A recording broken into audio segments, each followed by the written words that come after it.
Welcome back to Fable, everybody. We're just going to continue on where we left off in the last video. We just finished bringing all the traders to Barrow Fields, and now we can explore from this point onwards. And in the options, I turned off the Guildmaster's help just because that's been so distracting to me, and I can tell that's going to get very annoying for me to try to talk, as well as for people to try to listen in later episodes, because we'll be trying to listen to my commentary, but also be trying to listen to what the Guildmaster says, and it's just going to be a big jumbled mess. So I went ahead and I turned off his help. For the most part, he's not really going to say anything that I wouldn't already tell you, so let's do some fishing. I just want to see what's in this spot, because I don't remember. I don't have fishing spots memorized, I mean, because I have better things to think about. I'm just wanting to look for silver keys and things like that in these fishing spots. So that's why I try to fish at them when I can see them. And then I don't have to come back, because I'll probably forget, most likely. Oh, come on, this is being so difficult. This is annoying. See, and this is one of these fishing spots that just is very, very irritating. Because every time you get so close, it just goes on back. And you don't want to snap your line either. There we go. Thank you. Finally. It's a moonfish. Well, that was a waste of time. So I guess there's nothing but fish in that area. Let's talk to this demon door. Oh no, not again. Another bony adventurer seeking to plunder my riches. I'm not interested in your meager frame. Get some meat on you. I want beefy, blubbery, plump, porcine. Stop being a slave to public perception and treat yourself. Pies, meat, beer, anything, but lots of it. Eat yourself large, and you'll be welcome here. Okay, apparently this demon door is a chubby chaser, because he wants us to be fat, or he's not going to let us in, and as we can see, our character is absolutely just thin. It's pretty easy to make yourself fat, though. All you got to do is eat a lot of, like he said, meat, pie, beer, all that stuff will make you really fat. And as soon as you gain the weight and talk to the demon door, you can just drop the weight right away, so you don't have to remain fat or anything like that if that's not something that you're into. Barrow Fields has a lot of traders and stuff like that, obviously, because that's where the traders were going. I think they kind of close at nighttime. As you can see, there's not really any shops open, but during the day there are some people you can buy stuff from. This will have a health potion. That scarecrow there, I think this one has like a carrot or something in it. No, nothing. Yeah, but this fishing hole has something. Thought I remembered one of those statues, or one of those little scarecrows having a carrot. Maybe it's the fishing line that does, or maybe I'm just crazy. I hate fishing in this game. I'm terrible at it. And you can see my line just snap so quickly.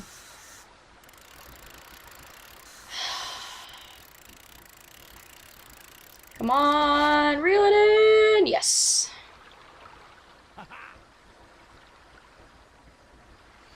$500 gold. Alright, that was worth it. What's interesting, though, is that you can see that there is a mushroom, a blue mushroom, that I really, really want to grab. Hey, there it is. Thief! Thief! He's taking my mushroom! So, that mushroom is a mushroom that we need for the quest. Now, there's 3 ways you can do that. I didn't think actually inspecting it would take the mushroom off the table. If you talk to that guy, he's going to try to charge you 3,000 gold for the mushroom, which I would never pay. That is ridiculous. Another option is to kill the guy. You can get the mushroom for free, but you'll get a $2,000 fine. The other option is to steal the mushroom, which I just did, which will only get you a $750 fine. Now, what happens when you actually get caught doing a crime is that the guard will come and talk to you, tell you what your crime is and how much money you owe. Now, if you pay him, obviously you'll pay for your crime and you'll be able to roam free on this area. If you don't pay, what you'll have to do is leave the area and come back. So I'm gonna go ahead and I'm just gonna run for now to this area, which is our new town of Oakvale. Dun dun dun.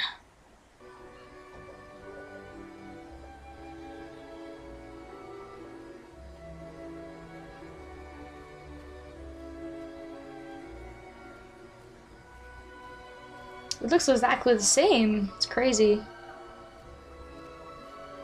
Hello, I remember you. We thought you died in that awful bandit raid all those years ago. So where have you been all this time? You do remember me, don't you? I was looking for Rosie, my teddy bear, just before the raid. After that day, my parents moved to Bowerstone, but I never really liked it there. Are you all right? I think I lost you there for a second. Anyway, I have to go now, but it was great to see you again. Bye! Ooh, flashbacks. Well, here we are back in Oakvale. We started the game. Craziness. It looks like it's pretty much rebuilt and it looks almost exactly the same, which is kind of eerie. I didn't get a chance to really mention it because I automatically walked into that cutscene when I left Barrow Fields. But if I try to go back to Barrow Fields, the fine will pop back up and the guards will chase after me. I think there's actually an area, if I go to the map and I go to Barrow Fields, if Barrow Fields is even an option here. Yeah, here it is. It'll say like 1 times theft, 750 gold, time until fines are forgiven, 2 minutes. So basically what you can do is you can do whatever you want, to go on a total crime spree, flee the area, and you can just wait to go back and your crimes will be forgiven, which is kind of funny actually, because you could get like $40,000-$50,000 fines, and all you have to do is just wait it out in order to go back there, which is a good way to do a bunch of stuff and not be charged for it or really reap a lot of the consequences. So I chose to steal that item just because I didn't have to kill the guy, which would have got me more evil points, and I didn't waste any of my money, and I kind of felt that was the best option for that second blue mushroom for that mushroom quest. This next storyline objective is to talk to Maze, so let's go ahead and do that. Hey Maze, what's up? Ah, there you are. I thought maybe you were getting too famous to be seen round here. I'm afraid I've heard nothing more of your sister, and there's little else I can do. There is hope yet, though. A blind seeress lives among Twinblade's bandit clan. She may be able to tell you about your sister. The seeress stands next to the bandit king himself, and it's no coincidence the bandits have been doing so well lately. Have you heard of Twinblade? He was a hero once. Yes, giant of a man. He had little patience for the guild, though. He left and brought together a dozen bandit factions. I always suspected he was behind the attack on your home. This could be your chance for revenge. The camp can't be far from here. The village is often under attack. I've left a quest card at the guild with the details. Alright, so we need to find our sister. Well, we're still looking for her, I guess, but I don't really feel like starting any new quests. I feel taking in the Oakvale air. We haven't been here in years. This square, like I said, looks exactly the same. There's a shop. This is where that lady was living with her cheating husband, except now it's a weapon shop. There's the tavern where the trader once stood. He was going to sell us those box of chocolates for our sister. This is a house, just like it was before. I think there's actually a chest behind here. Aha, there it is. What does it have in it? 250 gold. Man, we're raking in the gold today. So again, up here looks exactly the same as well. You've got all these homes, And the interesting thing is that your home is still there as well, and you can buy it. I accidentally took out my weapon. Taking out a weapon inside restricted areas is not accepted by the guards. If you refuse to sheathe your weapon, you will suffer the consequences. So in this town, rather than taking your weapons away when you get here, they allow you to have weapons, but if they see you with it or you kill somebody with it or something, you're still going to be able to get a fine. So keep that in mind. You can have your weapon in town.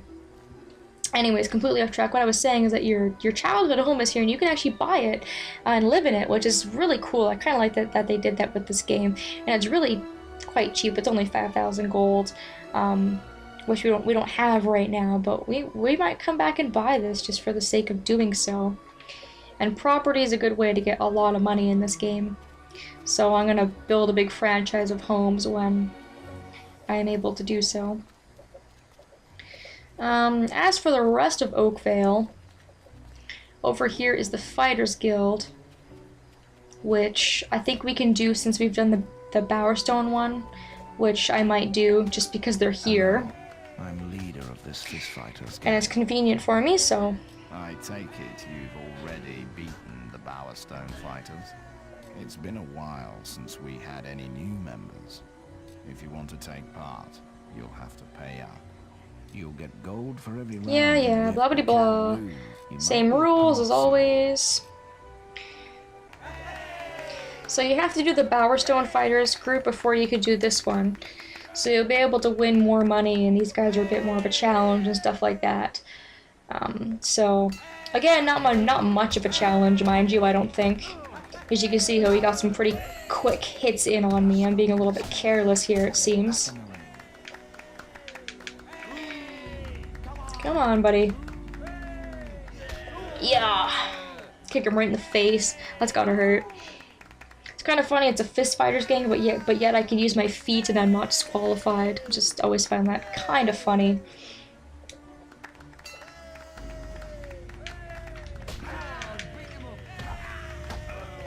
Again, not much to say about this. As you can see, I'm hitting them and getting them knocked out in about 3 hits. And I think that's a lot to do with my physique. I have really good physique, obviously, that I powered it up, and it just depends also on how much they block. If they block a lot, you're gonna have to hit them a lot more. So... Come on, this guy just was being obnoxious. Stop blocking and let me hit you. Come on, buddy. Bam! There we go. I think there's more people each time too. There might be 5 people each time. I should probably keep count so that I know for sure. But it seemed like there was less people last time. Unless it's just that these guys are giving me a little bit of a tougher time now that they're stronger or something. I don't know. Either way, kick his ass. There we go. Alright, my turn. Bring it on, man. Let's do this. A good strategy is to wait for them to hit you, and then you can see I'm hitting him in the back because he's stunned from when he was trying to hit me. I like that strategy. It works really, really, really well. As you can see, it took him out in no time flat. That makes you the new Which is awesome. champion. And we get the fist fight level 2 passed. And we get 350 gold from that, so we got quite a bit of gold, bit of experience, all that stuff. Up here, we didn't really get to see much of this part of Oakvale. This is where the bully was picking on that little kid and he had Rosie's teddy bear, but now you can see it's a little bit more developed. There's some homes up here. There's a graveyard we can go to later on. Mostly just a lot more homes and things like that, which kind of just adds to Oakvale. There's more people, obviously, and things like that. There's also a beach down here and a competition and things like that. So Oakvale kind of expanded a little bit, but I do like that the developers, when they were kind of remaking Oakvale, they made it pretty much the same, which really gives that nostalgic effect. And it's also kind of eerie, you know, because this place was the same, even though it was ravaged by a bunch of bandits, which is craziness. So now that we've made it to Oakvale, we have quite a few new things we can do, and I guess I'm going to try to figure out what we're going to do in the next episode. I will figure it out though for sure, and then I will return with the next video. So thank you guys so very much for watching, and I hope that I'll see you all next time.